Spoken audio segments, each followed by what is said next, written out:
Welcome to The Love Affair, a relationship podcast. Listen in as we discuss all things love and relationships starting now. Hi, everyone. Welcome back to The Love Affair podcast. I'm your host, Robin, also known as Robin the Renaissance. And I'm her husband and co-host, Jimmy K, and we're back. We're back. Episode 10. We're back, and it is the day after Christmas, so we want to say Merry Christmas to you all, and Happy Holidays, and Happy New Year, all that good stuff. So we're back. Happy, merry, everything to everyone. Happy, joy. Happy, joy. Yeah. So, yeah, this is really good because it's also the last episode of season 1. It's the last episode of 2022. So we are ready to wrap up the story we've been sharing since August. Our love affair. Yep. We're going to keep that going. We are going to jump into We got back. how I don't know how you want to say it. Yeah, how we found our Can't- stride yeah, again. yeah. Yeah. But before we get into all of that, we want to share with you guys what we've been up to in our new segment called What's Good, What's Great, What's Going On. So, Mr. Jimmy K, what's good with you? What's great with you? What's going on? Okay. What's good is, like I said, it is Christmas, so we got a little bit of time off, which is great. Always getting getting time off is good. What's going on? I want to talk about The Best Man, the final chapter. Is that how you spent your Christmas? That's how we spent our Christmas. We binge watch all 8 episodes. Okay. So I don't want to get too deep into it, just in case anybody hadn't seen. I don't want to spoil anything. Okay, that's fair. I like that. Yeah, no spoilers. Yeah, but Kinda. yeah. Do you remember on the last episode, I felt like I had to turn in my black card because what I gave Wakanda Forever. Are you getting your I'm black getting card my black card back on this one. Yeah. Oh. Yeah. I enjoyed it. I give it a good 8.5, 9 out of 10. I feel like it. Wait, you said 8.5 to 9.5? What I say, 9, 10? I said I don't know 8.5 what you to said. 9. I don't know what I Did you just say said. 8.5 to 9 out of 10? Out of 10, yeah. That's Oh, what okay. I said. I don't know. Listen, it's the day after Christmas. We're tired. Yes. But it's all right. We're here. Yes. But anyway, I like how they picked the story up. It felt like it was seamless from The Best Man Holiday to me. Mm-hmm. So, like I said, I don't want to talk about too much that was going on, but I really enjoyed it, and I think others will too. Yeah? So, yeah. I will say that on this one, I might be the person who gets their black card revoked. I'll put it on the table. Put Okay. it right next to center. I am going to give it high marks. But I will say this, because I love these characters and we have watched them transition from, what were they, 20-somethings into 30, 40-somethings, and now they're into, 50-somethings. So I think they have done an excellent job taking us along the journey of life with these characters. I don't think it needed to be 8 episodes. I think they could have wrapped up the story that they created only around the friend group. That story could have been wrapped up in 4 to 6 episodes. Yeah, that's a departure from what you said when we first started watching it, like around episode 1 or 2. You felt like it was good that they were taking their time. Yes. So you can get to know, or what you say, I don't know how you said it, like develop the characters or whatever. Each character's they had their own story. I was really on board with that. I will say that I think it was around episode 4, a new storyline emerged, and I think it hijacked a lot of the story, even to the last episode. Yeah. And I'm like, I really want to focus primarily on the friend group. Right. We're not parents, so a lot of times movies that focus on parent-child issues, honestly, we can't relate. I don't know what the heck would be going on. We have opinions, we're not under a rock. We have opinions. And I work with children, so I get it. I'm saying that's not my primary form of entertainment. So I was kind of like, okay, message, we get it, message. However, there was something about Jordan's storyline that I resonated with, and I don't think they gave her proper, due, diligent moment. I think her moment was hijacked by the other storyline. And I'm like, girl, we needed to sit with Jordan for a minute. Yes, she's this high-powered mogul, TV producer. TV exec. She's breaking ceilings and whatnot. But she had a moment that was just kind of skated by. And I was like, okay, y'all go find this kid and come on back. And they never really came back. What moment are you talking about without giving it away? Without giving it away, her and Morris Chestnut were in the SUV. And she went and got a call. Oh, I had stepped out. You did? I saw. I Okay. walked out right when. But anyway, yeah. And so she was in tears discussing this call. And she was talking about the dichotomy of how she was both, I guess, relieved, but also sad. Yeah. And, You wanted more. I needed more. I think there's more women that relate to Jordan than what they were spending a lot of time focusing on. Yeah. And I was just like, I got it. So when that other storyline, I think, hijacked the plot for me, I was kind of like, okay, I'm kind of over it now. We get it. So, without giving too much away, no, I'm just saying. Your feathers. Yeah. Little, yeah. And then the other thing is just, again, I have an issue with obnoxious, precocious children in movies and things. I don't find it cute or endearing. I do not like kids that are too sassy and too lippy. Yeah, defiant, disrespectful. Right. No, I think I've had quite enough of that. And I don't think I saw in any of those new dynamics children that were endearing. I'll just say that much. Yeah, it's almost uncomfortable because I was like, enough about the kids and the parents and stuff. Can we go back to some other these other stories? And then there was something else with, again, without giving it away, Murch's wife. I never remember her name, so I'll just say Regina Hall. Something happened to Regina Hall. And again, it was not fully addressed as a woman, as something that I related to. I was like, talk about this. Yeah. I felt like they overloaded it with a lot of message. If that phrase comes from, if you've ever watched the movie, Don't Be a Menace to South Central while drinking your juice in the hood. It's a parody, but in that movie, they were dropping all of these socio-economic, political messages here and there, and it's kind of funny, but not really. But I will say that if you're going to watch this, be prepared that they will be dropping and inserting a lot of message. It was heavy at times. Like it was a heavy, Anyway. I don't digress. I want to have a deeper dive after people watch this, because we are a relationship podcast, and I think this is such a wonderful series to understand relationships, especially in families of choice. I love this so much because there are some movies like Soul Food that focus on your family of origin, but this series here, I connect with it a lot more because it is about the journey around your family of choice, your friend groups, your spouses, your children. That's a better story for me.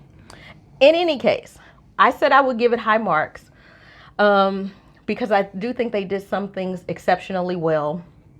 I do think it should have been shorter. I would have been quite satisfied with 4 to 6 episodes. What's your number? My number is 7 out of 10. Yeah, your black card is turning in. I think they got a C. Yeah. Yeah. I think it was C. Yeah. It was good. Did I need this story? Like, did it leave me, like, did the last one with that cliffhanger, him calling to say, I'm getting married. Did I need... You're talking about from the movie? From the movie, Holiday. Best Man Holiday. Mm-hmm. It's kind of like, yeah. And I think they addressed all of that within the first 2 to 3 episodes. So I felt satisfied. Yeah. Did I need the other stories to really feel like I got closure? Nah. I think they hit on every single issue that's going on in Black America. Seems like, or in America, period. It seems like yeah. So it was a well-rounded series. Yeah, you know what? I wonder this too. Do I feel like it was a little bit heavy, preachy, messagey? Like, was it too much for me because we binge watched it? So I was just like, okay, guys, enough. It's possible. It's possible. But that's the only way to go. What do you mean? Binge watching it. I wouldn't want to do it another way. So, so maybe you just got to meter yourself next time a little bit. I'm not going to join you in metering myself. You're going to start and keep end. going. Keep going. Okay, that's fair. Yeah. I will say this. When I think about entertainment, I go back to the root word, meaning escapism. Yeah. I do not want to live in reality and then turn on TV where I'm supposed to have a little bit of escapism. I don't want to think too much. I don't want to feel too much. I just want to be Free. light, airy, free, to just enjoy. But if you put these issues that I'm trying to escape from for a moment right front and center, I'm kind of like, where the hell can I go now? Yeah. Because you know what we did afterwards? It's a true story. After we binged it, we put on the Simpsons movie. Yeah, I fell asleep on it. Yeah. Simply because I said I need a cleanse. I need a cleanse. Yeah. I tell you what, if you become a sports fan, you have a lot of escapism. Just saying. Okay, so what's good and great, and what's going on with you personally, Robin? Personally, okay. Well, I'm going to go back to Christmas for a minute because I am deciding what kind of relationship I want to have with Christmas. With Christmas. I honestly, truly feel like this year, I was like, I am determined to have a gentle Christmas. I heard this term and read about some things leading up to Christmas. Someone was saying, instead of wishing people a Merry Christmas or saying Happy Holidays, just say, I hope you have a gentle holiday season. And the discussion around that was because the holidays are such an emotionally intense time. There's a lot of demands on our time, our lots of financial pressures, lots of obligations and things. And so it's not always happy and joyous. It's probably more happy and joyous for children. Yeah. But depending on what's going on in your adult life, and maybe even for some children that might be dealing with sickness, disease, death, grief, whatever. Yeah. Everything's magnified. Everything's magnified yeah. between the Thanksgiving to New Year's Eve, time frame. And I know that over the years, after you lose loved ones, after relationship dynamics change, things like that, the holidays take on a new form. And so you create your own traditions. You do things that, bring joy in other ways. But overall, I realize there's a lot of emotional strain on me during the holiday season. And I just feel burnt out and overwhelmed. And I'm finding more and more that the more I try to capture the Christmas spirit and the holiday cheer, I'm putting so much more pressure on myself that I end up being exhausted. Last year, I did the whole I tried to stop you. entire I tried to stop you. darn fool. How many trees you put up? We had 17 trees up in here. What was it, Listen, 4? Was it 4? it was 4 total, but every room, even our bedroom, I went ham on Christmas. I love decorating too, but I was just like, there's something, I'm gonna use the word magical. It is something. For you. Shoot. Listen, it's like something starts being piped through the air. Something is being piped through the music. By June, July of every year, Christmas really begins. Every store I'm in, I'm starting to see hints of Christmas. And I tell myself, I'm not into Christmas right now. I'm going to let August be August, September be September, so forth and so on. Last year, I decorated the earliest I've ever decorated. I decorated, I think, by November 1st. Was it that early? Yes. And I was like, and I did not stop. I kept going. Yeah, I know.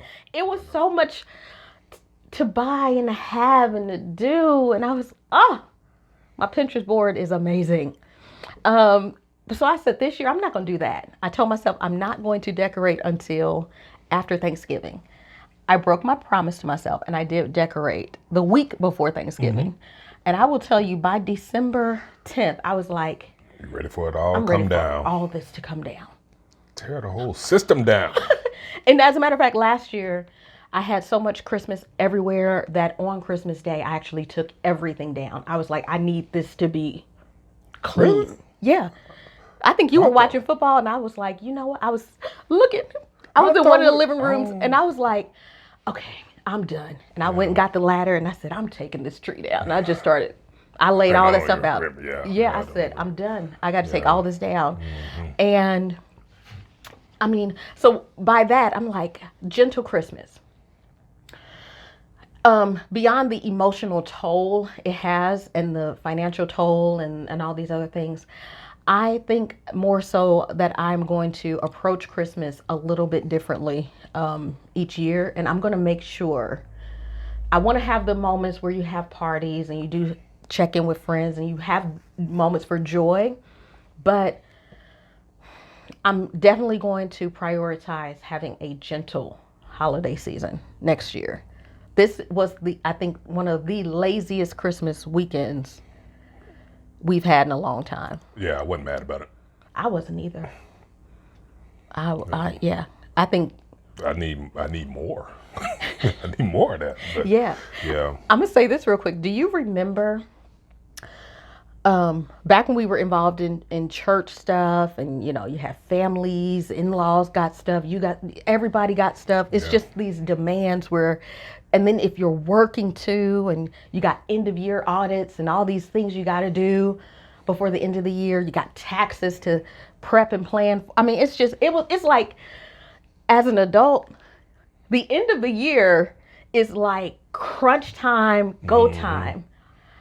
And then you got to be holly and jolly. And it's like, oh my God, I got all these invites. I got to go to these parties and these things. And it's a lot. Yeah. And I was trying to figure out, like, when did it become less joyous for me? Oh, go ahead. I want to hear from you. I was in high school. Once I grew out of my toy, I guess, phase. So probably middle school, high school. After that, it was just like I'm out of school. Got a couple weeks out from being out of school, but yeah, it wasn't.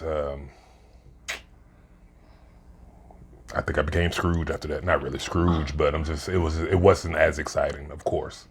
Which I think is true for, I think, most adults. You know what I mean? Because we're not kids anymore, so it's a little different. But yeah, high school, I was like, okay, Christmas is Christmas. You know what I mean? So if I think long and hard about it, I think for sure, by middle school, the anticipation and excitement around Christmas that I had as a child definitely was gone. I knew what Christmas was really about, by high school for sure. I also think about, like in young adulthood, it is still, I think it's still exciting, but different because, the parties are fun. You do enjoy house hopping. You do enjoy decorating your first place. There are certain things that, you get to swap Yeah. out. So, for me, gifts are not my love language. Right. As a matter of fact, I put a lot of thought in gifts because it doesn't come to me naturally. So that's probably another thing that adds pressure to me.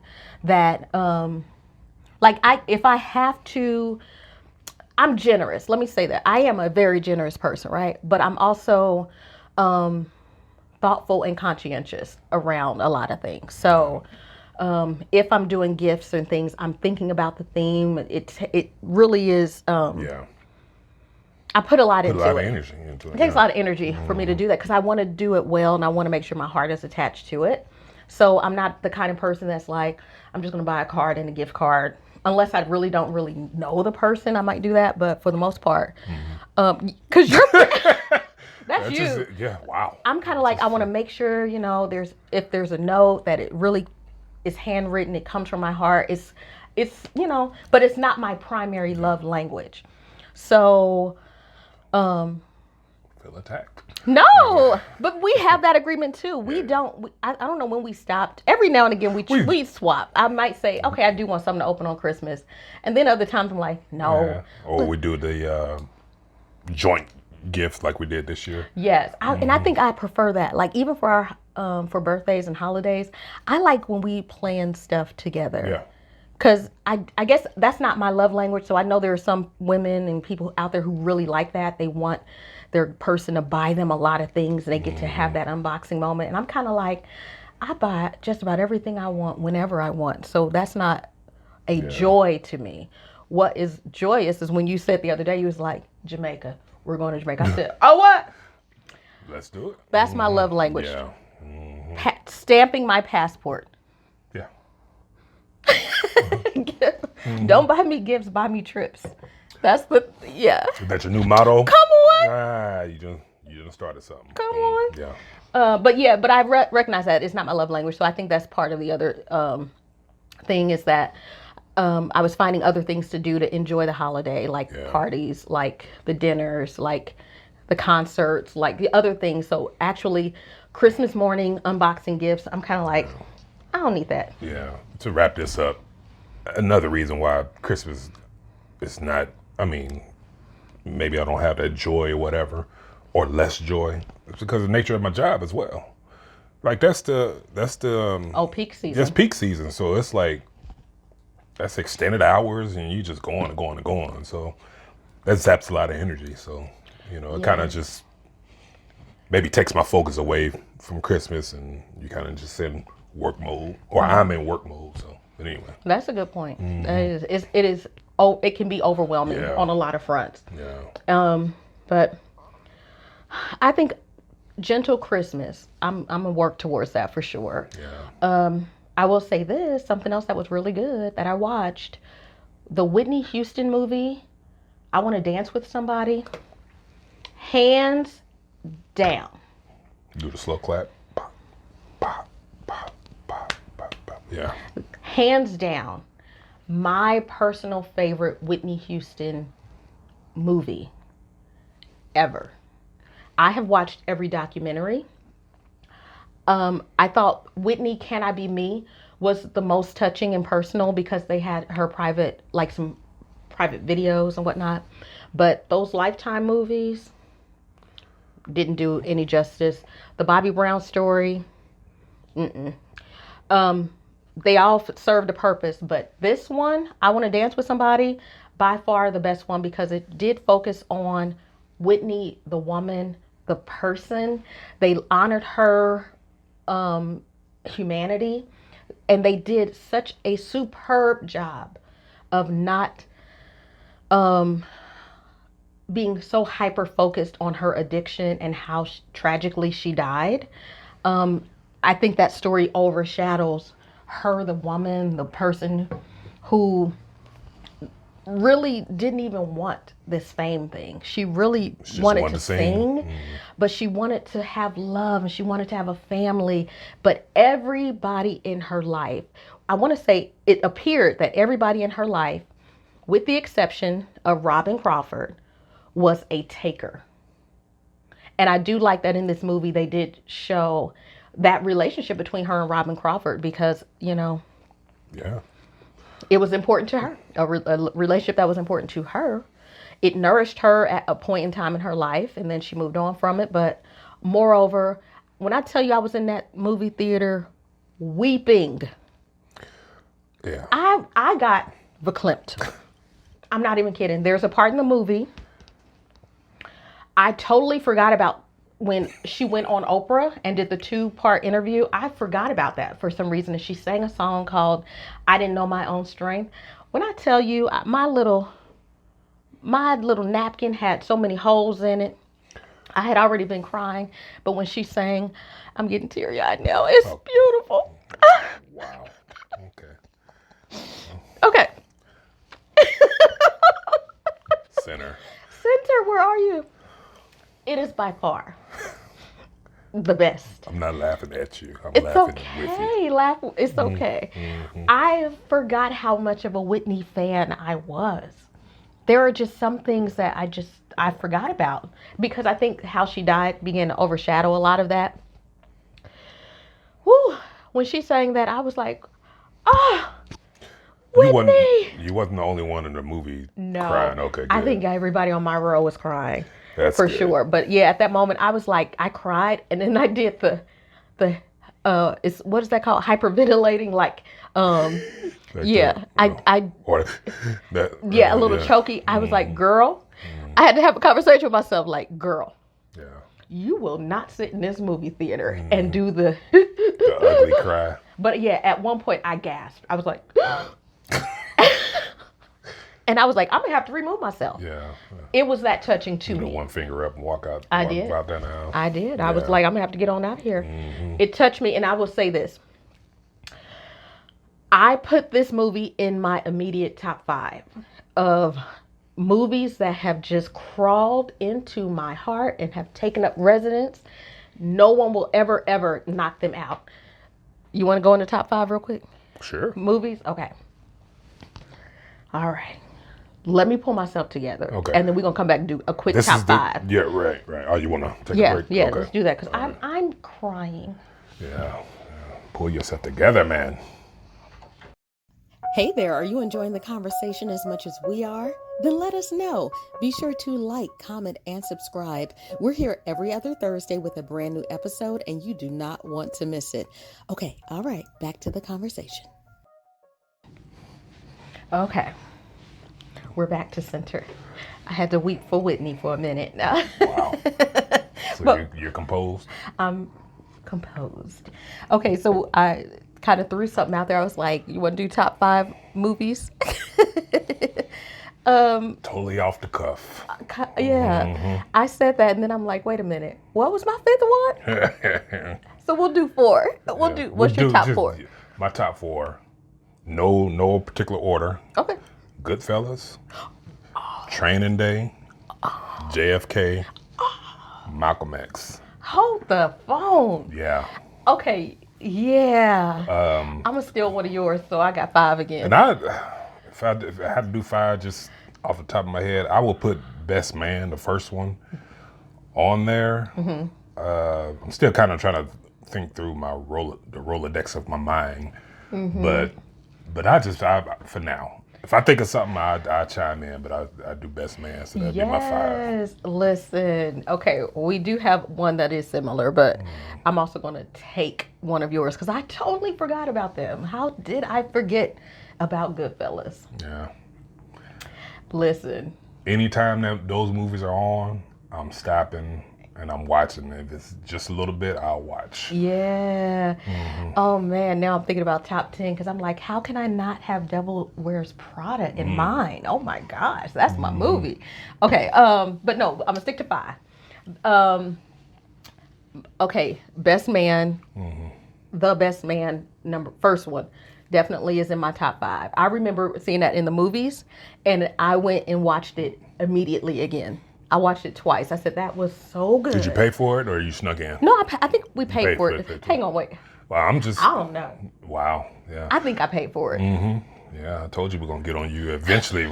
So you sneaking in the movies and stuff? Okay. Listen, I used to do that a lot at the dollar show. You learned some stuff. In high school for sure, we was walk in the movies. But I think I was an adult, and I think I might have paid again. Okay, Roll the morality tape. police. Roll the tape. No. Anyway, so yes, The Best Man. I'm definitely gonna put A Star Is Born with Bradley Cooper and Lady Gaga. You wept on that one too. When I tell you these movies crawl into my heart, they pull on my heartstrings, and I'm in the movie theater just like, weeping, I tell you. Dream Girls. Oh. Dream Girls. Dream Girls. I put that one. Yeah, that's swap out Best Man for me. Put in Dream Girls. Really? I enjoyed that one. Okay. So you stole mine. You stole one of mine. I stole one of yours. Okay, we'll swap. Nice. Okay, so I have them. Okay, Whitney, I Want to Dance with Somebody is definitely now in my top 5. And I want to say that, did I already say The Best Man? Okay. You said Best Man, The Star Is Born, Whitney, Dream Girls. And I'm going to take yours and I'm going to put Goodfellas in there. All right. There's a part of me that really wants to put the 5 Heartbeats. I still want to have the 5 Heartbeats in there. You can tell a lot of my movies are music driven. Yeah. My top 4 out of my 5 are music driven. So for me, it's the connection of the music, the story, the songs. Yeah. For me, the 5 Heartbeats, it was really good at the time. But going back and watching it now, it's like, whoo. Hang on. I will not abide. Well, I will not abide any 5 Heartbeat slander. Well, it's not really slander. I don't want to crap on anybody's craft and gift. I will not abide. The acting for me in there was a little. It could be leaves a little left to be desired for me.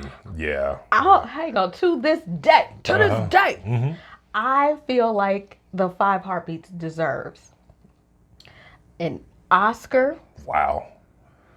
I think they deserve a Grammy. You're going a little too far. Those songs? The songs, yes. I'm talking about overall. All right. Eddie Kane. What's his name? Was it Eddie Kane? The whole group, everybody, all those songs, everybody. The whole soundtrack needs a Grammy if they didn't already get one. But we have gotten so far away from center. I'm gonna say this. It's your fault. If they ever decide to do the 5 Heartbeats on Broadway, you'll try to you're there, dude. I want to be there. Yeah. I think they need to try to make that happen. Okay. Yeah, for sure. Okay, right. That's our top 4 to 5. Yeah. I think we got to 5.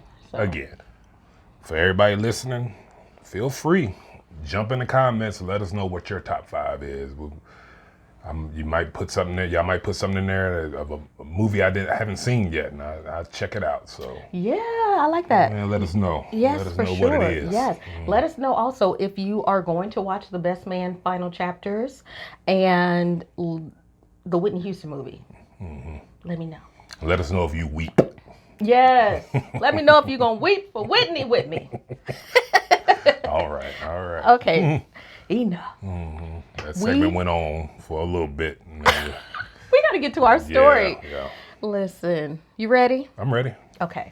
When we stopped talking, where we left off in our previous episode of our love story, I made a call. I was back out of town, but I made a call because it was your birthday. And your half-brother answer gave me the new number. I left a voicemail. You heard me on your voicemail while you were getting out of the shower. Correct.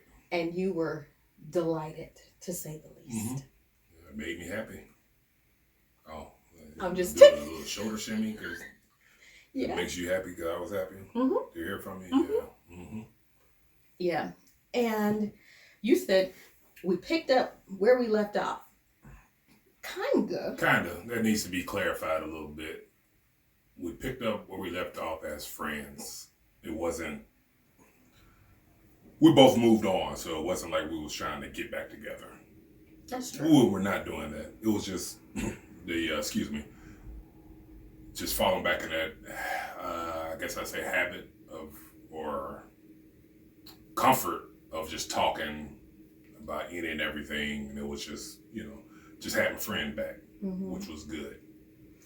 My favorite word to describe our chemistry, our friendship, relationship, marriage, ease. Ease, yeah. I think that's what we do really well together. And I agree with you. I think I just wanted my friend. Yeah. And even though I thought you were really attractive. Thank you.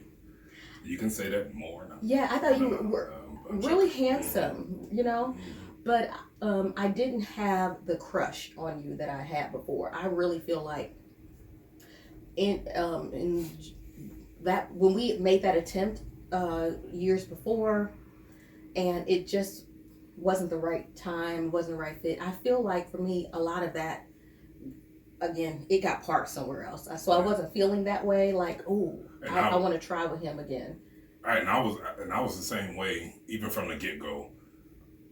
I knew you were good looking, attractive. I found you attractive, but it wasn't a sexual thing for me. It was never that. I was more attracted to your personality. I was more attracted to who you were. It wasn't sex. It wasn't a sex thing. Even when we were trying, when we decided to try to start talking and try to have a relationship, it still was never sexual. Yeah. For me. Mm-hmm. Yeah. So, me either, because I struggled, and I'm not a prude. I like affection. Yes, you do. A lot. But for whatever reason, it just felt like I could not be there like that with you. And let me explain why for me. Okay. I respected you too much. I know that sounds funny. Uh-huh. Well, okay. No, it sounds funny. Like, it's not saying I didn't respect other women like that. I wasn't just a dog like that. But it was deeper. It was deeper. I just didn't want to, get in there and get it in with you like that. You know what I mean? It was just different. Mm-hmm. So it was a respect thing, and I governed myself accordingly. You did. You were always very gentlemanly, yeah. But I feel like we talked about all kinds of things. We enjoyed each other's company. It just wasn't our thing. Mm-hmm. Our relationship was not based on lust. Right. It is now. Come on. I feel like I know all the other things about you. I know your values. I know your character. Yeah. Enough of all that. Let's get to the lust. Yes. Can we get Let me to see the some skin. I said, let me see some skin. You said yams. Yeah, I'm the new song. The song. Yeah, that's fine. I just want to get to the yams. Yes. Why not? Or I want you to get to the yams because the guy said it. Okay, I want you to get to the yams. Yes, I like getting to the yams too. Okay. Wow, Anywho, with center. What are we talking about? Talking about every episode. I'm trying to get that out. The ease. Ease. We called. You called. I called you back, and it was just we fell back into it. We wasn't trying to work on a relationship. It was just the ease of being friends, and I just had my friend back. We was able to talk. Yeah, which was awesome. And I liked our conversations too. At that point, I was still living out of town. I was still in my situationship. No, I shouldn't call it that, but it kind of was. But we were still very respectful of the fact that each person had moved on, and we would talk about our relationships with other people or what was going on in our lives and whatnot. And we didn't talk every night like we did. Of course, that would have been inappropriate. It was way more. It was few and far between at that point. Yeah, we were checking in. Yeah. I think maybe once a week, if not. That seems excessive, though. I want to say like once every couple months. It wasn't that much. It really wasn't that much. You think so? Yeah. For whatever reason, I feel like there was a period in time when we were chatting just a little more frequently about whatever was going on. Maybe. And I don't know why I feel that way, but I felt like it got, because it started out maybe like you said, checking in, you know, every now and again to, okay, well, call me tomorrow, let me know how it is or something like that. So it kind of started to snowball just a little bit more frequently, but it still wasn't like our 10 p.m. Yeah. You know, we call the girl out. Yeah. And the other thing is, because we were still friends, you would call my house and you would ask to speak to me, and the phone would be passed to me, and I'd be talking to you on the phone with, you know, a person next to me in the same room. So it was never those types of things. And we chuckle because it's like, in hindsight, it sounds kind of ridiculous. It sounds ridiculous. Optically, it's a little. The optics are crazy. Yeah, we just watched The Best Man, as we talked about, and you see that tension between Robin, Harper, Jordan. Yeah. And I think theirs is different than what we had, because they had. We never, lust. yeah, they did, but we never, history, we hadn't kissed, barely touched each other when we was trying to. Barely, or hardly. I mean, I held hands, but it was barely. Okay, yeah, thank you, fine. That's thank fine. you. So when I was thinking something a little bit more like, but no, you're right. I digress. Okay, now you done jacked me up. Sorry, dear. My love. Yeah. So anyway, it was, our situation was different because we didn't have the physical connection like that anyway. So, yeah. So fast forward, that's kind of where we are. We're back into the ease of just friendship. Yeah.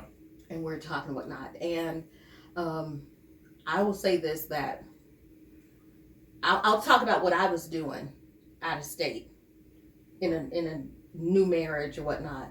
But while I was out there, what were you doing here? Dating around.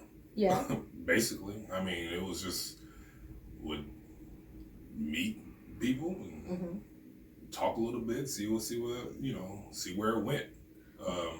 We're in our early 20s at this point. So what were you still just thinking casual dating, or were you getting to the point where you were like, I think I might be looking for my person now? It was both. Early, I don't know how I can say this timeline, but like when you moved away early on in that, like shortly after you moved, it was more just casual dating. Okay. As time went on, maybe a year went by, I got to the point where I was like, all right, I think I'm ready. I'm ready to, like, quote unquote settle down, have a real relationship with somebody. So yeah, that's okay. It was broke up, like maybe split in two. You know what I mean? Yeah, that does make sense. Especially if not you, but if you haven't had at least one serious long-term relationship in your early 20s, I think there's You think something wrong? No, I don't think it's anything wrong. I think it's a deep desire for it, because you think about, some people have their puppy love in high school, so they're dating somebody for, at least a year or so. Then you get into college age, and so, you're experimenting and exploring whatnot. But some people do have, relationships that start in college, and then they graduate and get married and move on that direction. But I'm just saying, around that mark, for sure, people start to think about, okay, I need to have at least 1-2 serious long-term relationships. By serious, I mean I need to experience love. Right. Romantic love. I was definitely 20 years old. I'm thinking about it. I was 20 years old when I got to that point. I think 18, 19, it was kind of like, I'm just out here just trying to have a little fun. And then by the time I got 20 is when I was like, okay, I'm ready now. You're ready. Okay. Were there any contenders? There was one contender. Oh, yeah? Yeah. Who is this harlot? No, I'm kidding.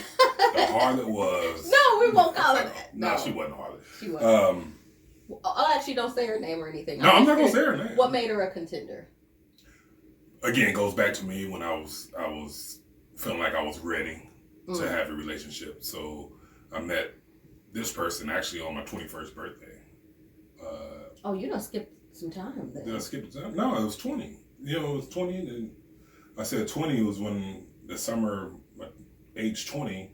Yeah, you did. But what am I skipping? Oh, you did. You skipped to, but I had already moved back home when you met this person. So this is, yeah, you skipped a little bit. Keep me on point then. Wait. I'm saying while I'm out of town. So while you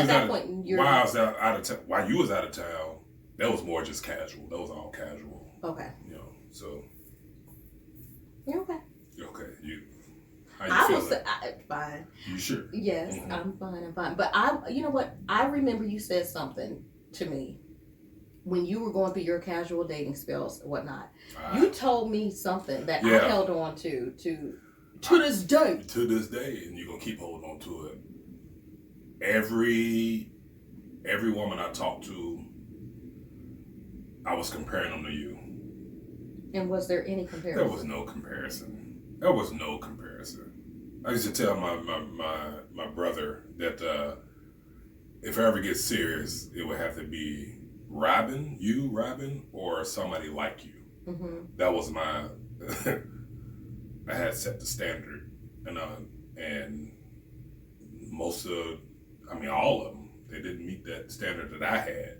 You know what I mean? So yeah, that was my mantra.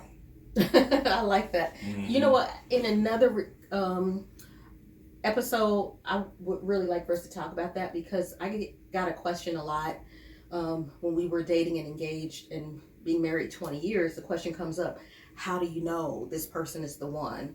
And I used to have a little bit of a, flippant response. I used to go through a myriad of responses, from super spiritual to deep and philosophical to finally I just settled on the most simplistic one, which was the same way you know when someone isn't. Yeah. You know yourself better than anyone, and the same way that you are filtering out people who aren't right for you is the same way you're going to assess these other relationships and decide if this person is for you. Like, you know what aligns with you. But we can't have that conversation today. But you saying you had a standard, you had an idea of what you wanted, and you were using that as your assessment tool. We got to dive into that a little more. Okay. Would you agree? Would you like to? Okay. Why the heck not? Yeah. Mm-hmm. Yeah, let's do it. So you asked me what was I doing? Mm-hmm.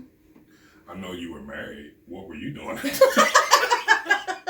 You know what? Here's what's interesting. You can answer this. You don't have to answer it because I'm throwing a curveball. Okay. Do you want to talk about the dream? Oh, I'll tell you. Yeah, I will. I will. But I have to say this too. Maybe I'll go into a little bit deeper in another relationship about another episode. What I say? Said another relationship. Ah! Yeah. The devil is a lie. Is a lie.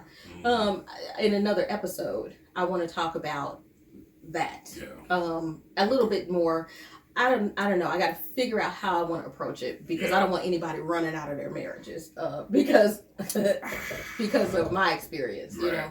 But I will say this: I knew that this was not a marriage that I wanted to be in.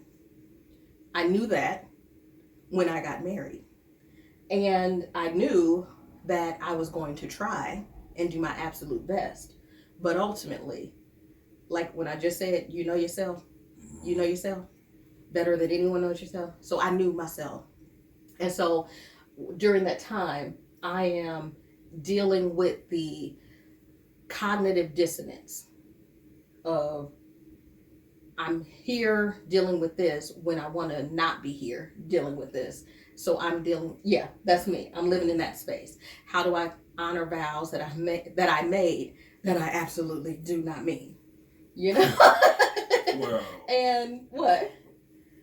You meant it in the sense that you wasn't just gonna throw it away without reason, right? Because you still was trying. Yes. Because the way you said that, it makes it sound a little awful. It does? I don't want to come off like that. Like you just, I don't mean these vows or whatever. I don't know.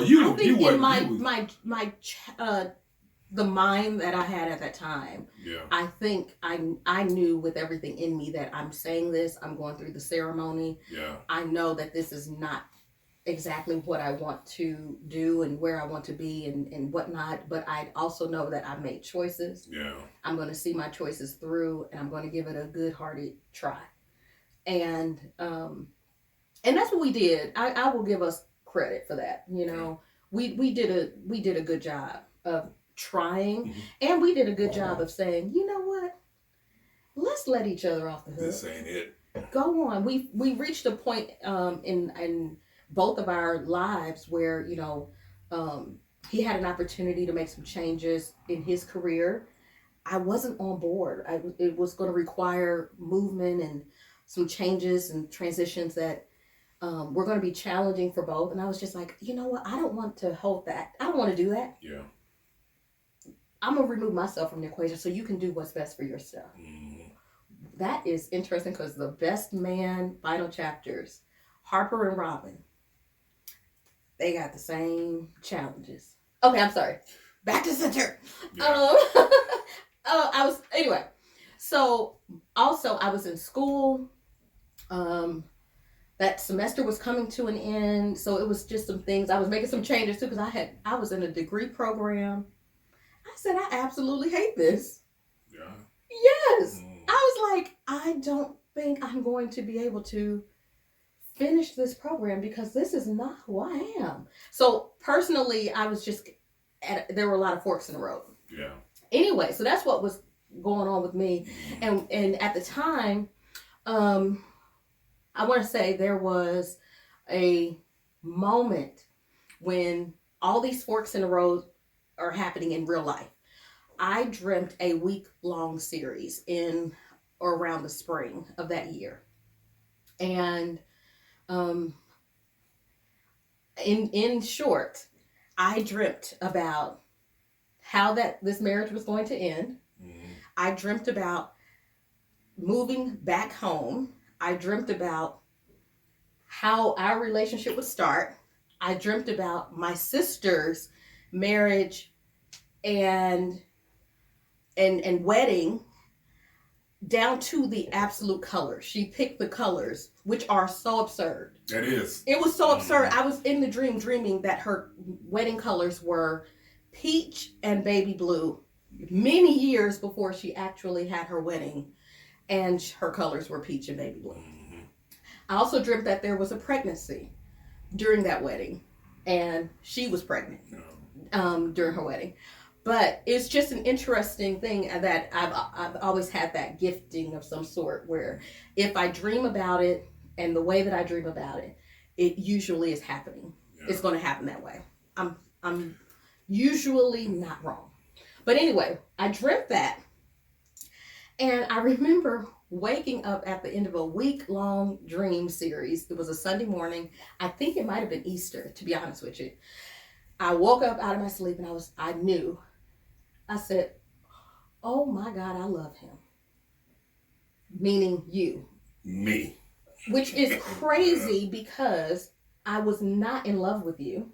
We had no romantic connections or like we said, there was no physical things or whatever. Right. It was just that I had dreamt about how I was in this moment. I was sad. I was crying. I had news that about infidelity that occurred. And the way that I found out in the dream, when I woke up, I said, let me go to the trunk of our car and let me look at something. And I was, because the dream told me where it was and what was going on.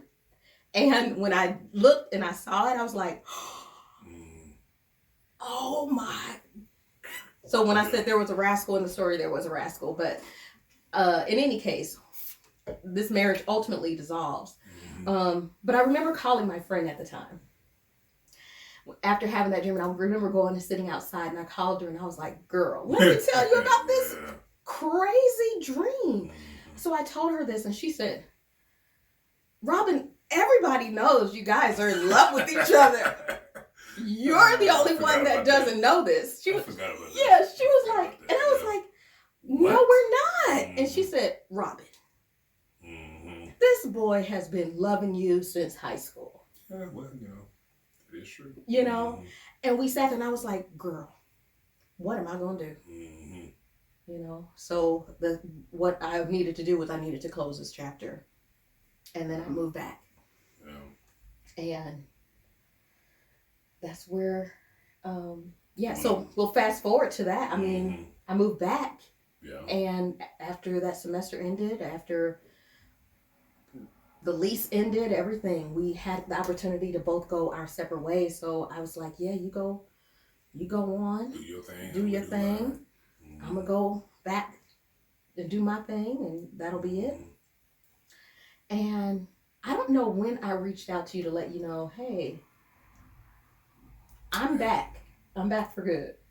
And it had to be around the summer, like around July. Yeah, I feel July, like that. Early August, maybe. Yeah? That's what I'm thinking. Okay. There's a part of me that feels like around, definitely in the summer, I think I reached out to you around my birthday, and I thought we hung out. So that would have been June-ish. But at that like time, June. It was still up in the air with y'all. It wasn't definite. Yeah, I think you're right. I think we were going to kind of wait and see kind of if things were going to pan out which way. But for sure, by September, it was done. Yeah. But I remember just reaching out to you as my friend just to say, hey, I'm back in town. And, welcome back. You know. I don't know if I said that or not. I don't know if you said that either, but either way. So we are back. I'm now in a rebuilding phase because I need to come back. I need to get housing situated. I need to get employment situated. I need to figure out all these things. So I'm now in a different space. You are where and doing what? I was here, and yes, if we go back to if we're going back to how we met, how I met how I met the woman in question. That's a funny phrase. How you met the woman in question? Well, because you said I jumped earlier. You said I jumped in a story because I started talking about I had met somebody on my birthday, right? Yeah. That's what I was doing. So I had met somebody on my birthday, and we started hanging out. Oh, okay. Yeah. See, I remember that. Okay, because if I'm thinking that way, I felt like you were still dating around and whatnot. Yeah. You know, like I know you and I weren't like. Right. I didn't move back home and I was like, can I tell you that I love you? Can we get? No, that didn't happen at all. I'm just saying that I think I held on to that because I didn't believe it. I didn't believe it, but I do feel like I reached back out to my friend to just be like, hey, how are you? How's it going? And we were chatting still. We chatted up to that point. We hung out a couple times over at your friend's house and went and got some food. Did you go to the movies and stuff? Went to the movie. I think that was right on your birthday. Went to go see Armageddon, I think. And so yeah, we hung out a little bit that summer. Okay. It wasn't much. Yeah. This part gets a little bit murkier for me because you were dating people and we were talking about it. And I vaguely remember. Okay, tell your story, Fred, because I remember something that just now that was. Well, okay. Yeah, it's hard. Like you should say, it's kind of hard telling these stories because it's been so long ago. But yeah, yes, we hung out a couple times during that summer. I was dating around, and then what's wrong? No, why are you looking like that? No, I think I'm trying to remember what was happening. Okay. I'm like, where were we? What were we doing? Around my birthday, friends of mine took me out to a club, and I met somebody at the club. Okay. You can feather ruffle. No, I'm just like, okay, you met a girl. Yeah, and that's the point in my life when I was like, yeah, I think I'm ready to have something serious, a serious relationship. So the person I met, we was hanging out for a little bit, you know what I mean? And I was considering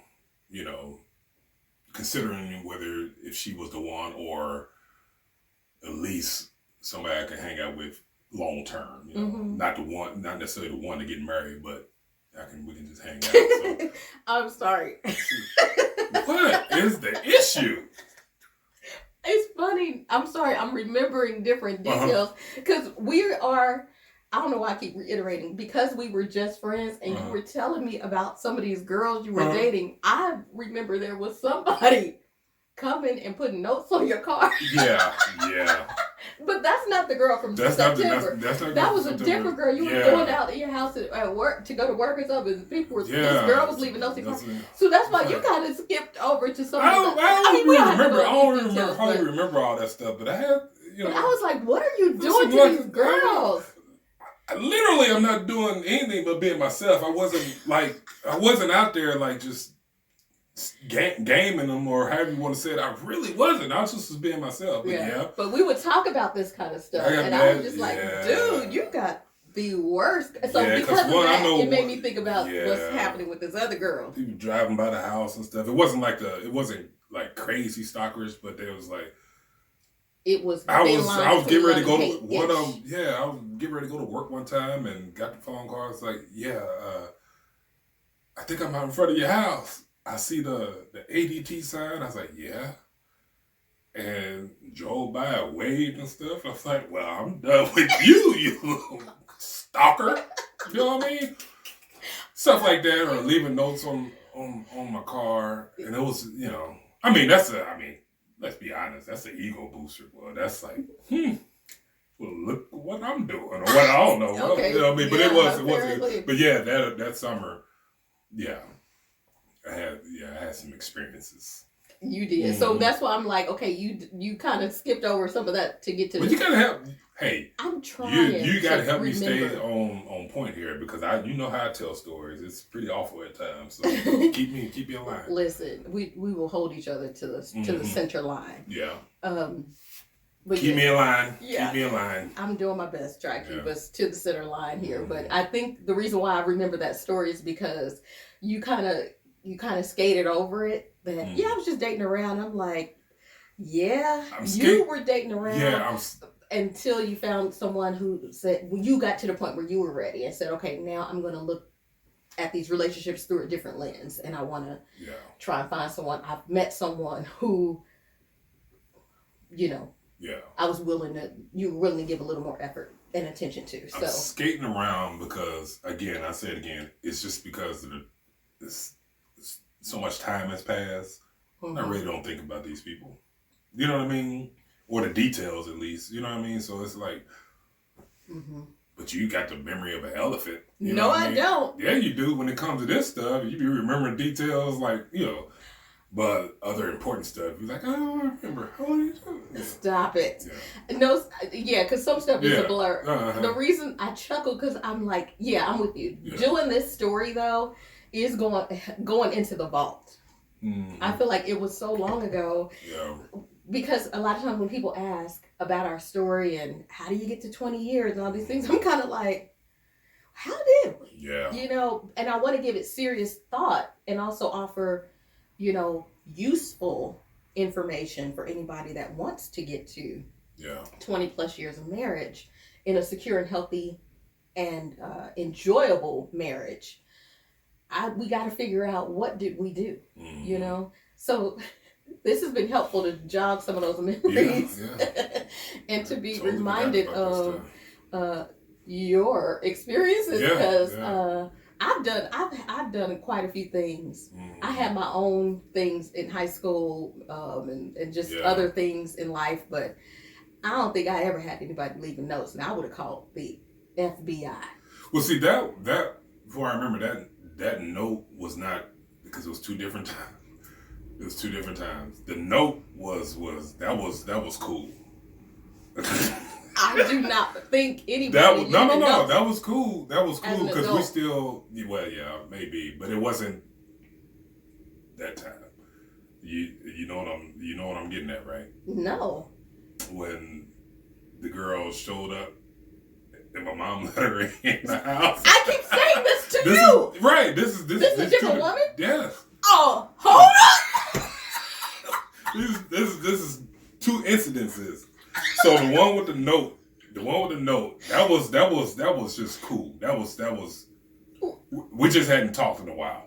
Is what I'm saying. But it still sounds like stalker. Weirder. Yeah. But the other one, because we were together I know I'm jumping ahead. Just bear with me. We were together when old girl just showed up. And your mama let her in the house. Mom let her in. Listen, I watch a lot of movies. I watch a lot of true crime. I don't know how deep you want to get in there, but don't go too deep yet, because I'm just gonna tell you this much. But she was. Your mama's actions was real questionable. Why you gonna let this lady? I don't know. Maybe she didn't. Maybe she thought we weren't that serious because we were still early on. I don't know how early on, but it's she probably still. Yeah. I watch too much true crime to let anybody come over unannounced, so you just gonna come sit down. Yeah. No, you so I had to take people out. I had to find a way to usher her out with, dear. Usher her out gracefully. Yeah. Okay, that's yeah. We'll I want to hear more about that some other time. Mm-hmm. But to the point that you're making, so now you're with this person and you're giving this person a little more effort and energy and whatnot. Yeah. I want to say this. I do remember you mentioned that because I was a presence in your life, I was your friend. Mm-hmm. You would tell these girls who I was. Yeah. And people some of them seem to be okay. Others, not so much. Not so much, but yeah, with this one that I met on my birthday, you rolled your eyes a little bit. No, I didn't. Yeah, she definitely knew who you were. She knew, and yeah, she knew. But she said she had a boyfriend that was in Chicago at that time. Oh, okay. So yeah. So that made that one a little weird. Not weird, but a little. Well, we'll get to that. I'll just leave it there. This is a girl that you said you were willing to give effort to when you were ready, knowing she had somebody in Chicago. That's what she said, but she. But you, hold on, I'm talking about you here. See, I don't know if I knew all these details. You knew these details. You knew these details. No, I'm saying as your friend at the time, because I would have talked to you as a friend at that time. You did. Oh, I did. Yeah. See, that's the stuff you don't be remembering that stuff. But yeah. What did I say? Because you basically was like, she playing?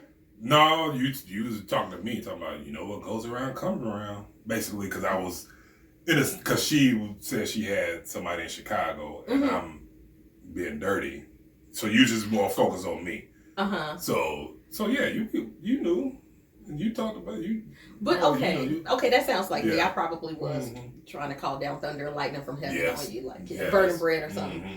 But no, I'm actually listening right now, and like you are saying, I'm at a point where I'm serious and I want to start a relationship, and the person that you are choosing to give your effort to is someone who says, just so you know, my affections are divided. Yes. I got somebody in Chicago. Right. Why did this person even become listen, continue? Now, whether I really believe that, I didn't really believe that. You did not believe that? No, I think it was one of those deals. She was just, for whatever reason, playing around like that. I really did. I was like, I don't. Something about it just didn't. Listen. It didn't resonate true with me. Even at that time, it didn't resonate true. Listen, I'm gonna be real careful not to let my 40-plus-year-old mind judge your 20-something-year-old mind. It would be wise. It would be wise to not do that. I choose wisdom. You need to. I'll choose wisdom in this.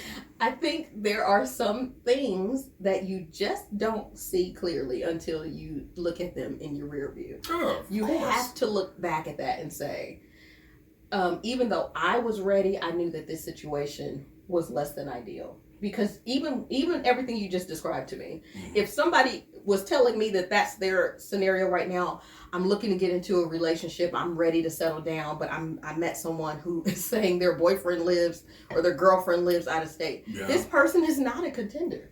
This relationship is not ideal. Yes. Yes. So that's why I'm going to use it for today.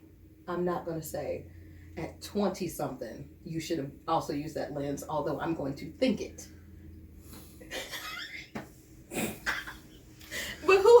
Are you judging me? Listen, that's what it feels like. A little judgy. Listen. This is what people of a certain socioeconomic, cultural. What are you saying? Stuff. I don't know. I'm making up stuff, but I'm saying a lot of times. What is that scripture? Take the fleck. Take the splinter out of your eye before you try to take the mote out of your eye before you try to take the speck out of somebody else's. That part. You need to meditate on that tonight. Teach. That's what I'm doing right now. Cause I'm like, wasn't I the one that just had to get out of a little situation? So how am I judge your 20-something-year-old mind when my 19-year-old mind got me somewhere I didn't want to be? Huh? Well, I don't know. Come on. Judgy. Judgy McJudgerson. Judgy McJudgerson. And listen, I'm trying to tell you. Yeah. So again, that's a whole other conversation to have. Do not take advice or criticism from people who are doing. Just be mindful.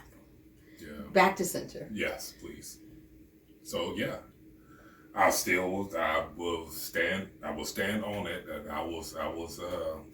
I got to the point mentally where I felt like I was ready to find somebody to settle down with. Mm-hmm. So. And this person would just happen to be there. Yeah. So were you building with her?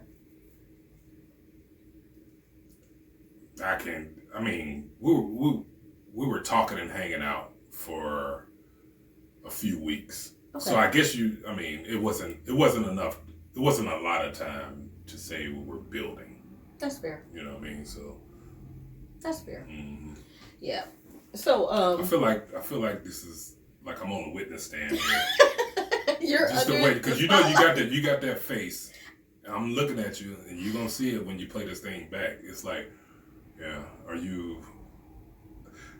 We spent 9 episodes throwing me under the bus. Stop! That's not true. And I had to hear stuff, you know what I mean, and sometimes you gotta sit there and just listen. My story is less than interesting because your story was very interesting. You think so? Yeah. Okay.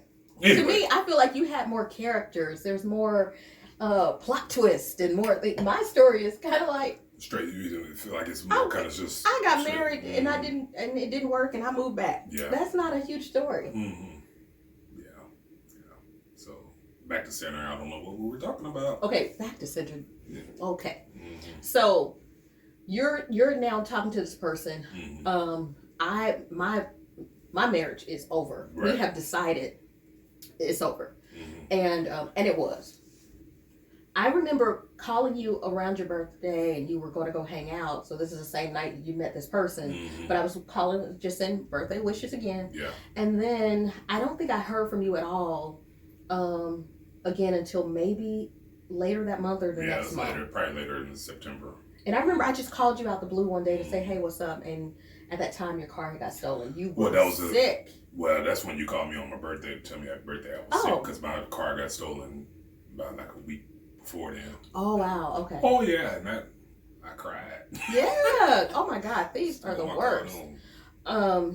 If you... Anyway, go on. Yeah. Mm-hmm. But in any case, I just remember that you were really sick about that, so we didn't chat long, and I think I called you again a month later, just checking in. I think we talked a little longer. A little bit longer, just how's it going, what's that, whatnot. But I feel like, I don't know which month it is, but you were with someone. Mm-hmm. I do remember this. You were with someone, and we had started talking again more regularly, and I think we were still hanging out. And I remember I went over to your house and we were shooting pool and whatnot. And I remember that your girl called you while we were shooting pool. I don't know which girl this is. The one I met with the Chicago thing. Yeah. Okay, so Chicago side, guy on the side. So I remember she called you, and you said, I'll call you back. Robin's here. We're shooting pool. Like you were. I was. Yeah, it was. It wasn't a secret. Yeah. Yeah. Mm-hmm. And then I remember you told me something to the effect that she said she got a problem with that. She was like, "I know that's more to your little friend or something like that." And you were like, "She's really actually isn't. Not." Yeah. Yeah, but she was saying, "I know there's something more to you and your little friend." Give it a few weeks, because things change. Things change. Yeah. And I remember that. Again, it was not, listen, it really wasn't on my radar. I'm like, I'm just hanging out with you, your brother, you know. Mm-hmm. It was like we just were friends. Yeah, we were really friends. Yeah. And I don't want to use that word like it was just friends, but we really were friends. So I'm like, your girlfriend called, you're telling her I'm shooting pool with Robin. She could have came over and it wouldn't have been no thing for me. Right. And she wasn't my girlfriend. Wait. She wasn't my girl. I mean, we hadn't made anything official. We were still talking. Okay. See, when you use language like, I was ready to settle down and I met a girl on my birthday and I'm, you know, spending time with her because she could have been the contender. Then you're saying, well, she wasn't that important. No. I'm not saying that. I'm saying, like, inside of me, I'm open to the opportunity, so I'm more open to. You get what I'm saying? Like, that's helpful to the yeah. So I'm like, I'm open. I'm gonna put effort into it, more effort into it, seeing if this can become something. Okay. I'm glad you clarified that because hearing you, I thought you were, when I said, was there a contender? And you said, this one girl. To me, that means something totally different. No, I'm just saying. I'm ready to settle down, and there's one girl in particular that I would be willing to settle with. Yes. Wait a minute, yes? No, it's not yet. I'm saying, I don't see, I feel like I'm on the witness stand. All I'm saying. Your Honor. Yeah, I object because this is getting ridiculous. I'm just saying, at that point in time around August, close to my birthday. Okay, so August, September. Right, fall-ish. I'm open. Calm down. No, I'm trying to. Go ahead. Calm down. I'm calm. Yeah, so I'm just saying I'm open to a relationship, like I said before. So I'm gonna take the necessary steps or put the effort into, you know what I'm saying, seeing where this goes. And at the time, she was cool. So I'm like, okay, we just keep going. We just, you know what I mean? Mm-hmm. You're trying to smile through it. I actually remember something. Okay, go ahead. What did you remember? Because whatever you remember is probably going to be, you know. No, okay. I don't know where we are in our timeline other than this. This is I still don't know September. I know, but listen. I don't know if this girl or if it was another one of your girls, because you got a whole slew of them. You know, like no, they have a slew. Okay, you're right. I'm being yes, obnoxious. Your feathers are ruffled again. No, because you're saying, well, one girl, this girl, that one, this one, that one, eeny, meeny. It's kind of hard when we can't. Well, we're not gonna use names, so I think it's just throwing you off. It's confusing. It probably is because each one is attached to. I'm only talking about two. Oh, okay. Well, you get what I'm saying? Fine. Like, yeah. Friend, listen. Mm-hmm. I'm remembering there was someone that you were involved with, and you were telling me about her. Mm-hmm. We were hanging out, and I remember we went to Denny's one night, and you were telling me about some girl that you were involved with and how this girl was saying something. You were telling me like, yeah, she could be, or I said, do you like her? And you're like, yeah, I like her. Something to the effect of, you know, she could be, she's cool. You like hanging out, something, whatever. You were kind of singing her praises a little bit. Mm-hmm. And I remember. Go on. I remember something inside of me rose up. Yeah. And I was listening to you, and I remember in my mind, I thought, over my dead body. Is that what you thought? I guess so. Wow. Because I remember feeling a little bit challenged now. Yeah. Like, wait, you're with someone and you're telling me it could be this serious? Because you told me, you said, yeah, she told me I'm gonna be her husband. That's what it was. I might have said it, but it wasn't that casual. I'm like, no, don't be like, no. Cause wait, who? Me or her? Yeah, you. I'm saying because when I told you that, I was like, I'm like, that's going a little too far. Okay. You know what I'm saying? Let me back up for this part. Hold on. You're talking to this girl. Yeah. Okay. How do you and her, after just a couple weeks from meeting her on your birthday to us hanging out at Denny's, it's only been a couple weeks. How exactly? You are leaving out. I'm not leaving out anything. I'm not leaving out anything. Here in this moment, I'm asking you in this moment, Tell me how that whole conversation ran down. You and her are less than a month, and she said, "You're going to be my husband." I don't know how. The listeners don't know. Yes. I want to know. Yeah, you want to know. And I wish I could remember the whole conversation. We just sitting in my car talking.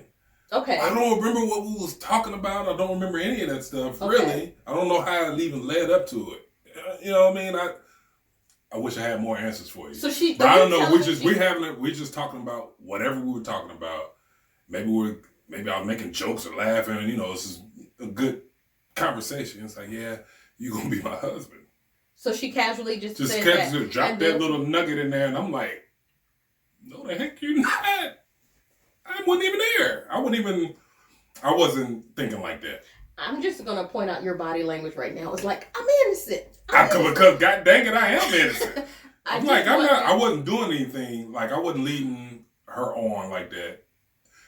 And I know it sounds crazy, like, because she just dropped that in there like that. Like, it seems like I was kind of leading her on. That wasn't the case. That wasn't the case at all. Mm-hmm. I'll forget that. We can't put that in the atmosphere.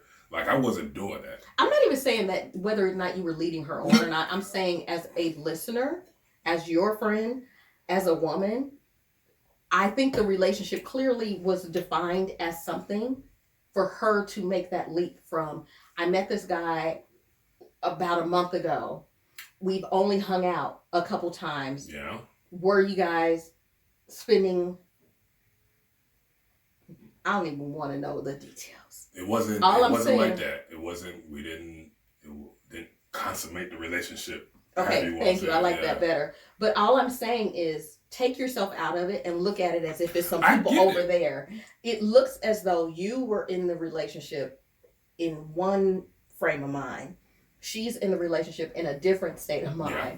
And then you are now telling me this over a Grand Slam Denny's deliciousness breakfast or something. You casually dropping this to me, and I'm like, wait, you're telling me on one hand you do have someone in your life, you do like her, she is cool, and she said I'm going to be her husband. To now me hearing this, not knowing what's really going on here, I'm like, oh, this relationship seems a lot more serious. I wish you would hear me when I do.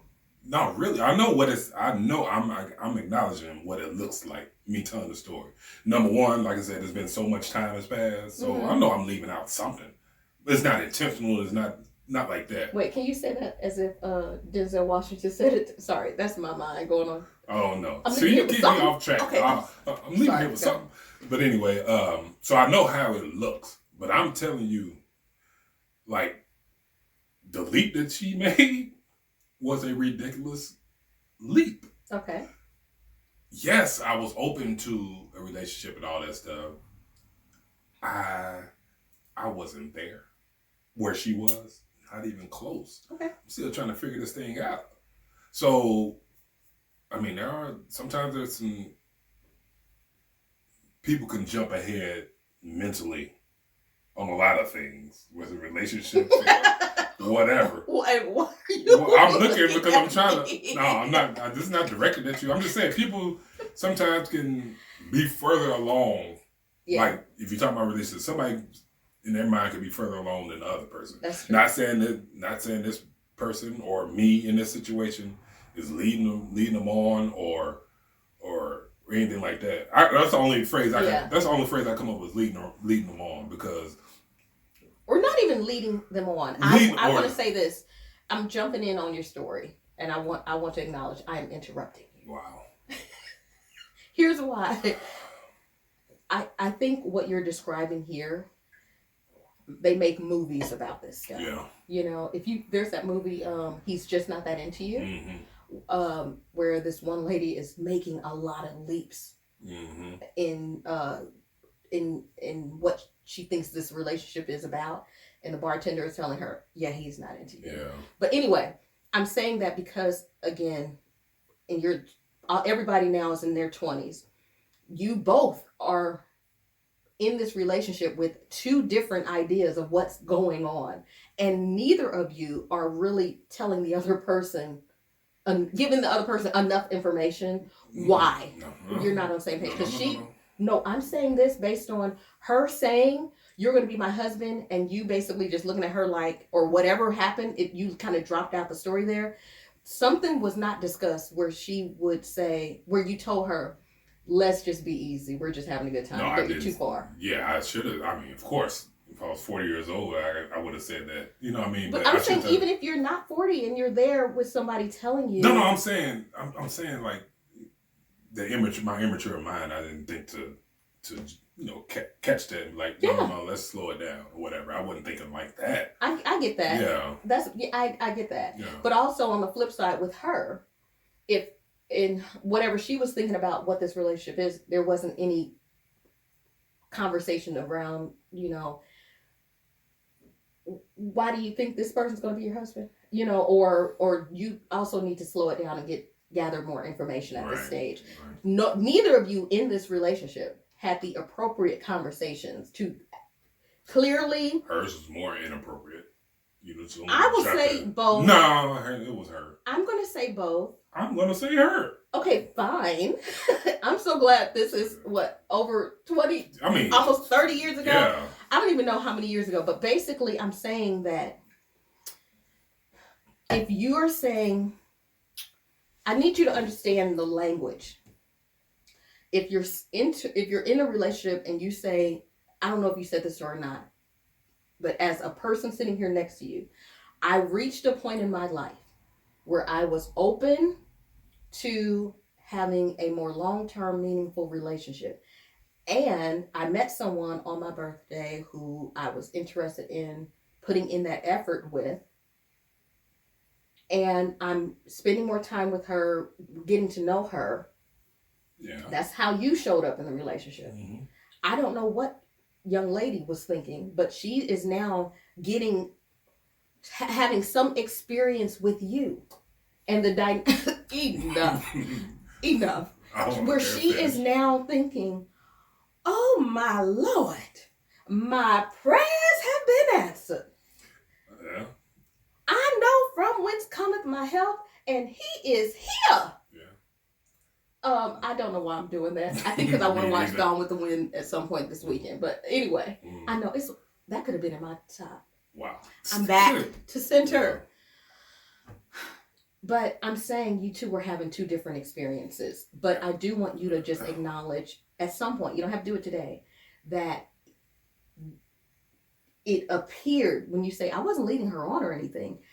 I don't think you were, but I also need you to know how it was a little murky. Whatever. Okay. I'm not dismissing what you're saying. I'm saying whatever. It's like you said, it's been so long ago, and I was just being myself. You know what I mean? I'm just being myself, and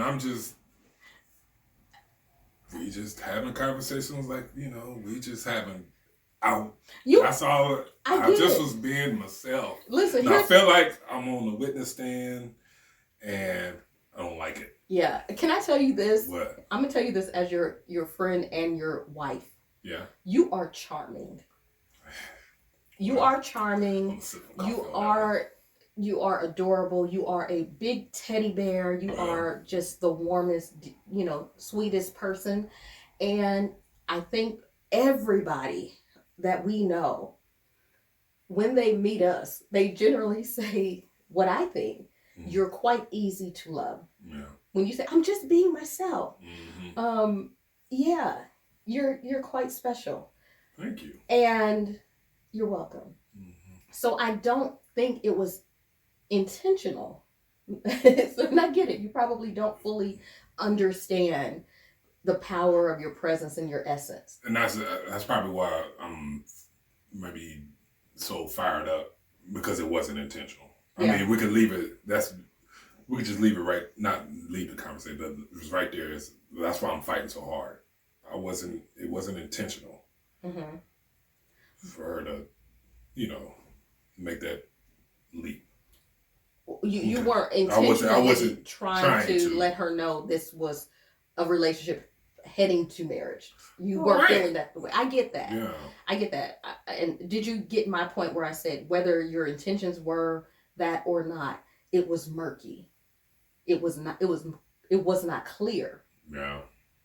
You know, I don't think. Okay. So, Yeah, because it wasn't clear because I'm just looking back on it. I'm just still thinking it's only been a few weeks, and which is absurd. Thank you. In my opinion. Yes, I thought it was absurd at the time too to hear that. But anyway, so that's why I mean. But here, I don't know. But you know what? I don't know, man. I'm saying that it sounds absurd, but I will also say there are some people who say, I remember when the first time I saw my wife, and they were like, I'm gonna marry that girl. Yeah. I'm gonna marry that. So they feel like that's their experience, and now I'm saying it's absurd after 2-3 weeks to say you're gonna be my spouse. It's not. She probably thought she heard from the other dimensions, and somebody said it to her. I don't know. Yeah.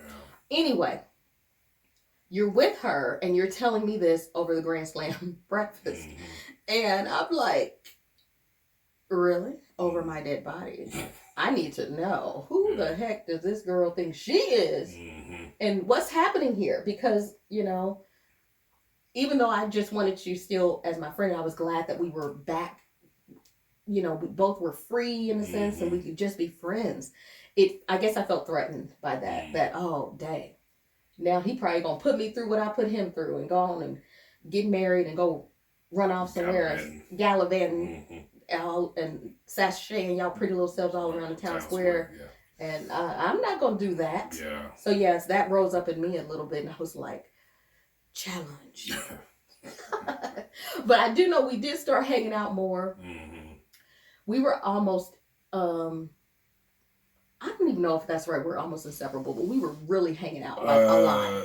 Well, it was getting close to that point where we were inseparable, because we're still talking about late September, early October. So. Yeah, because it got to the point where you were coming over. Oh, I remember. Bringing you meatloaf. You would get off work, and you would bring me a plate. Your mom cooked dinner, you would bring me a plate. And we just sat up and talked. Boy, sometimes you get off work, and we go to Checkers and get something to eat with a strawberry shake and just chat. It was, so we were adults, but it felt different because instead of us just talking on the phone, it was like, all right, I'm about to come over. We watching TV, we eating and hanging out, and it was just cool. And your girl at the time was like, what the heck you think you doing? Going over to Robin's house. And you're like, we're just hanging out, because we really were. And then eventually you started to kind of pull away from her. But I remember this. Do you remember this though? I don't know if it was at Denny's or somewhere else, where the issues that you and I will cause us to kind of separate years prior. You was like, that stuff doesn't matter now. It sure didn't. It doesn't matter. I'm looking at you eating my pancakes. Really? It doesn't matter to you now? Yeah, and then that's when it changed for me. Like, I was like, so I think I might have a shot now. Yeah, that's how that happened. Yeah, exactly. I remember that almost, Oh wow! See, that's why they tell people keep living. Just keep living a little while longer. So okay. Your mind will change. So then after that, that's when we started hanging out more. You and I started hanging out more. I was hanging out less with her. You know what I mean? And then she would call, and I was like, all right, I'm going.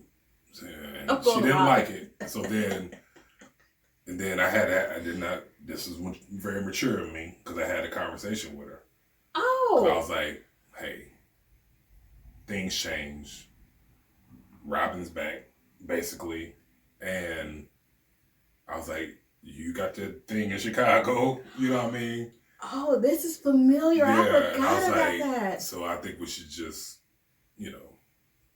not try anymore. It wasn't a breakup because we wasn't together like that. So it's like, I'm gonna see. I think I said I'm gonna see where this goes with Robin. So I just want to let you know. Then, I didn't want to lead her on or anything like that. So, and she was like, I think she tried. I don't know. I can't remember. She might have said something like that thing in Chicago. No, I don't. I was like, yeah. I'm gonna try this over here. Yeah, that is so familiar. Yes. Oh my gosh, I have enjoyed this immensely. I forgot about that, but I do remember something else. Okay. Okay. I remember at some point that fall, I think I remember saying something to the effect that I was open or ready to the idea of dating again. Mm-hmm. And we are sitting there casually talking again. Nothing's happening between us. And you said, "What about me?" Yep. You said something to you feel all tingly all over it. It did. And it landed quite different because, oh, I remember. Okay. I remember that.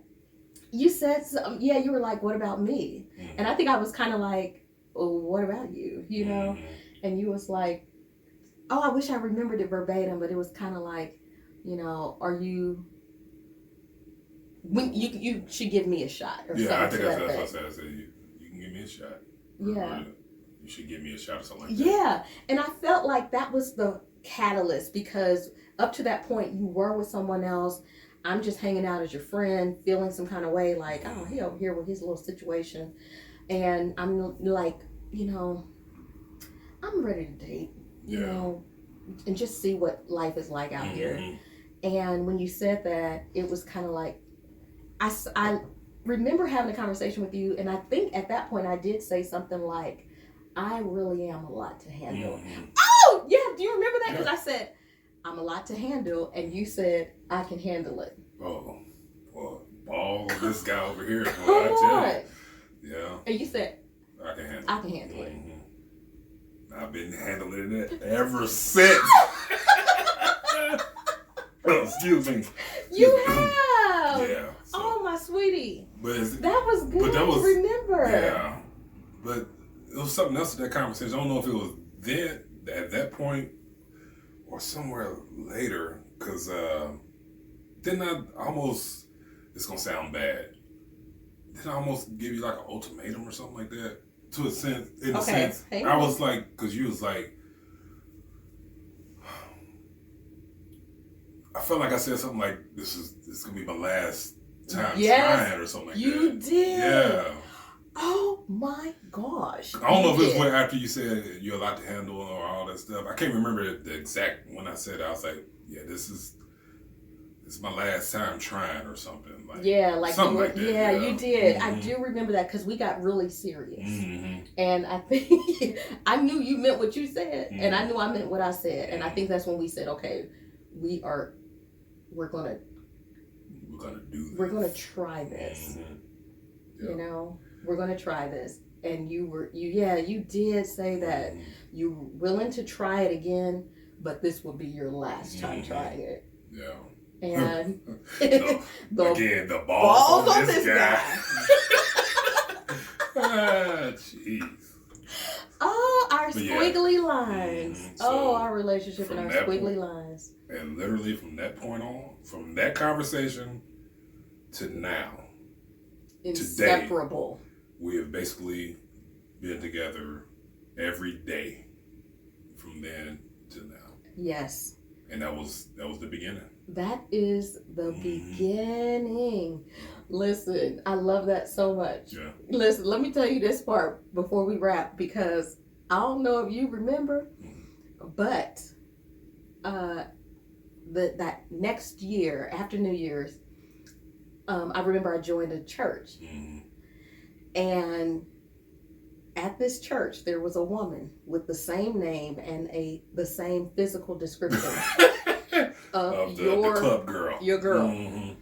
The girl, she did not go down quietly in the night. Like that John Dylan woman, not John Dylan. What is that man's name? I have no idea what you're Bob Dylan song, I Will Not Go Quietly in the Night, or something like that. She did not go quietly in the night. She was putting up a fight. A little bit. You know, and it became a problem. And it became such a problem for me that when I'm at this new church, because I think you said something about she was coming by the house, she calling a lot. She did call. She only came by the things. house at one time. Is that right? Okay. Yeah. I was concerned. And she was angry about me clearly you're Sure. telling her, Yeah. you know, I'm going to move forward with Robin, yada, yada, yada.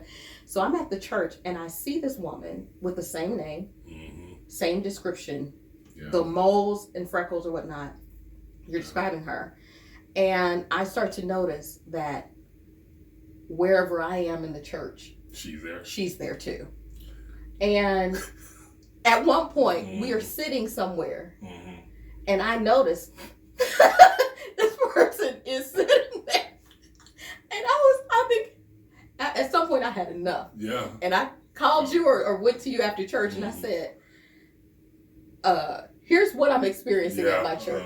Is this her? Because if this is her, she's at my church. And I wasn't going to I wasn't going to the church at that time. So you didn't know. So then you was in a play or singing or something, so I had to come there, and I was like, that's not her. And I was so relieved because I was like, listen, I'm going to praise Jesus, but I'm also going to put these paws on somebody. If this girl is at church, you know, with some issues, I was really on guard like, hold up.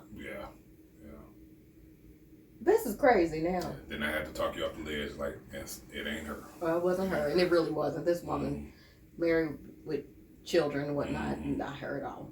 But since then, we've been together every day. You want to tell the people at some point how you got to the point of marriage? Because at this point we're just talking about let's try the romance. We don't have to tell it today, but at some point you want to tell them? Because this is still just the beginning to me. We can talk about that later at some point. Okay.